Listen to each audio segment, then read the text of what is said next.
Good morning বন্ধুরা, আমি পিউ আপনাদের সামনে চলে এসেছি আবারও একটা নতুন ভিডিও নিয়ে। আজকের ভিডিওটা শুরু করছি আমার বাপের বাড়ি থেকে। হ্যাঁ, আজকে আমি বাপের বাড়িতেই আছি। বাপের বাড়ির সুন্দর সকালটা আজকে উপভোগ করতে করতে আমার ব্লগটা শুরু করছি।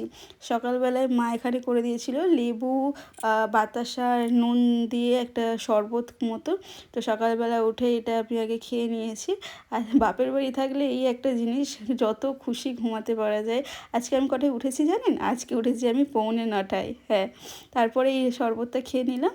আর আজকে ব্রেকফাস্টে ছিল দেখুন, কালকের যেহেতু প্রচুর ভাত আমাদের বেঁচে গেছিলো, তো সেটাই আজকে আমরা সবাই মিলে মেখে খাওয়া হচ্ছে। এদিকে ভাত ছিল, আলু ভাতে কাঁচা লঙ্কা, চানাচুর, তারপরে পেঁয়াজ দিয়ে মেখে এটা আমরা ব্রেকফাস্ট করেছি।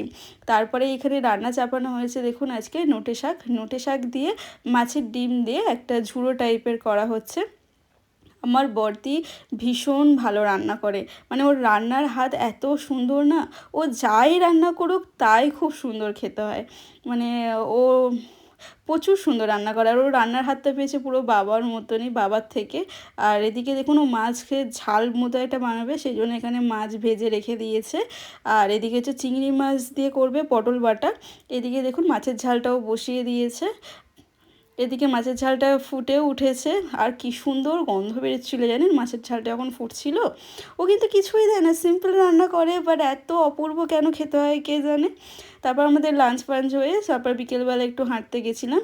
সন্ধেবেলা আমাদের এখানে একটা কালী মন্দির আছে, সেখানে খুব পুজো হয় সন্ধেবেলায়, সবাই আসে এই আরতিটা দেখতে। আমরাও চলে গেছিলাম। তারপর আরতি দেখতে দেখতে সন্ধেবেলা আমি চলে এসেছিলাম বাপের বাড়িতে, শ্বশুরবাড়িতে এসে আজকে রান্না শুরু করে দিয়েছি আবার সেই একই রুটিনের মধ্যে। আজকে বানাবো একটু তড়কা, সেই মতোই আমি দেখুন একটা কড়া বসিয়ে দিয়েছি, কড়াতে অল্প তেল দিয়ে দিয়েছি, দিয়ে ডিম তড়কা বানাবো, তো সেই জন্যই আমি একটু ডিমের ঝুড়োটা আগে বানিয়ে নিচ্ছি। এদিকে আমি ডিমের ঝুড়োটা বানাতে বানাতেই ওইদিকে আমি যাবতীয় যা মশলা সবই করে নিয়েছিলাম। পেঁয়াজ একটু কুচিয়ে নিয়েছিলাম, তারপর আদা রসুন বেটে নিয়েছিলাম। তো যাই হোক, কুচি করে নিয়েছিলাম। এদিকে ডিমের ঝুড়োটা হতে থাক। যেটা বলছিলাম, বাপের বাড়ি থাকার দেখবেন আলাদাই মজা। মানে সকালবেলা উঠেই দেখবেন হাতের সামনে চা চলে আসছে, তারপরে টিফিনে মা ব্রেকফাস্ট দিয়ে দিচ্ছে। মানে এটা প্রত্যেকটা মেয়েরই যেন বাপের বাড়ি গেলে না আলাদা রকমের একটা সংসার, মানে আলাদা রকমের একটা শান্তি, যেটা হয়তো সত্যিই হয়তো শ্বশুরবাড়িতে সবার কপালে থাকে না। তো যাই হোক, তো এখানে দেখুন আমি তেলটা গরম হয়ে গেছে, তেলের মধ্যে দিয়ে দিয়েছি রসুন কুচি। রসুন কুচিটা দিয়ে আমি একটু ভাজা ভাজা করে নেবো, লাল লাল করে ভেজে নেব। ওই একদিন বাপের বাড়ি থাকাতেই না মানে আলাদা শান্তি, আলাদা সব কিছু। বাবা মার ওই যে খাড়ে নেড়ে, বা শ্বশুরবাড়িতে তুমি তোমার ইচ্ছা যখন তখন তুমি বেড়ে তুমি তোমার খেতে পারো, ওই বেড়ে দেওয়ার লোকের খুবই অভাব থাকে। আর এখানে দেখুন আমি পেঁয়াজটাও দিয়ে দিয়েছি, রসুনটা হালকা ভেজে পেঁয়াজটা দিয়ে আবার পেঁয়াজটাকে খুব লাল লাল করে আমি এখানে ভেজে নেব। আমি যেহেতু অনেক জনের জন্য এখানে তরকাটা বানাচ্ছি, প্রায় 6-7 জনের জন্য, তাই আমি এখানে দেখুন মিডিয়াম সাইজের 3টে পেঁয়াজ আমি একদম কুচি কুচি করে নিয়েছি। কুচি কুচি করে এটাকে এবার আমি তেলে ভাজবো। বেশ মিনিট ওই 7-5 মতো ভাজলেই হবে। ভেজে একটু লাল লাল করে নিতে হবে। তারপর এখানে দেখুন আমি কাঁচা লঙ্কা কুচি অনেকটা দিয়ে দিয়েছি। কাঁচা লঙ্কা কুচিটা দিয়েও এবার কাঁচা লঙ্কাটা একসাথে ভেজে নেব এইগুলোর সাথে। দেখুন আপনার, তারপরে আমি এখানে একটা বড় সাইজের টমেটো দিয়ে দিয়েছি।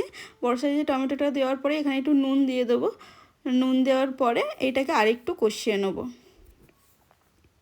দেখবেন আপনার শ্বশুরবাড়ি যতই বিলাসিতা হোক না কেন, বাপের বাড়িতে মানে ওই যে সবাই মিলে বসে যে আড্ডাটা, বা ওই যে সবাই মিলে অনেক দিন পরে দিদিদের সঙ্গে দেখা, বা মায়ের সঙ্গে কত কথা থাকে, যেগুলো সবটা হয়তো ফোনে বলা যায় না। সামনাসামনি ওই যে কথা বলার যে একটা শান্তি, সেটা হয়তো সত্যিই মেয়েরা খুব মিস করে। মেয়েরাই একমাত্র জানে যে শ্বশুরবাড়ি থেকে বাপের বাড়ি যাওয়ার ওই আনন্দটা যে কতটা। সেটা সত্যিই মেয়েরাই হয়তো উপভোগ করতে পারে। এদিকে দেখুন আমার ওদিকে মশলাগুলো ভাজা ভাজা হয়ে গেছে। এবার আমি গুঁড়ো মশলা একটু দিয়ে দিচ্ছি, হলুদ গুঁড়ো আর লঙ্কা গুঁড়ো। আর এদিকে দেখুন আদা একটু কুচি করে রেখে দিয়েছিলাম, সেই আদাটা আমি এর মধ্যে দিয়ে দিলাম। দিয়ে এবার এটাকে আমি বেশ কিছুক্ষণ এবার একটু কষবো। কষে নেওয়ার পরেই তারপরে আমি ওই যে একটা ডাল সিদ্ধ করে রেখেছিলাম, তড়কা ডালটা আমি প্রায় 3টের মতো সিটি দিয়ে ওটাকে রেখে দিয়েছিলাম আলাদা করে। ওই ডালটা এবার আমি এর মধ্যে দিয়ে দেবো। এই দেখুন ডালটা আমি এদিকে সিদ্ধ বসিয়ে রেখে দিয়েছিলাম, সিদ্ধ হয়ে গেছিলো ভালোভাবে। এবার এটাকে দিয়ে আমি বেশ কিছুক্ষণ এটাকে আমি ফুটতে দেবো। ফুটতে দেওয়ার পরেই দেখুন খুব সুন্দরভাবে এটা ফুটে উঠুক। আমরা হচ্ছে 3 বোন, আমার বড়দি ছোটদিও আছে, আর আমি হচ্ছে সবার ছোট। তো আমি ভীষণ আদরে, বুঝতেই পারছেন ছোট যেহেতু বাড়ি, সবার আদরে মানুষ হয়েছি ছোটোবেলা থেকে। যেটা বলতাম আমার বায়না খুব একটা ছিল না, কিন্তু আমি যেটা বলতাম মানে আমার ছোটোখাটো খুব চাহিদা ছিল, কিন্তু এই চাহিদাটুকু আমাকে পূরণ করতে হবে।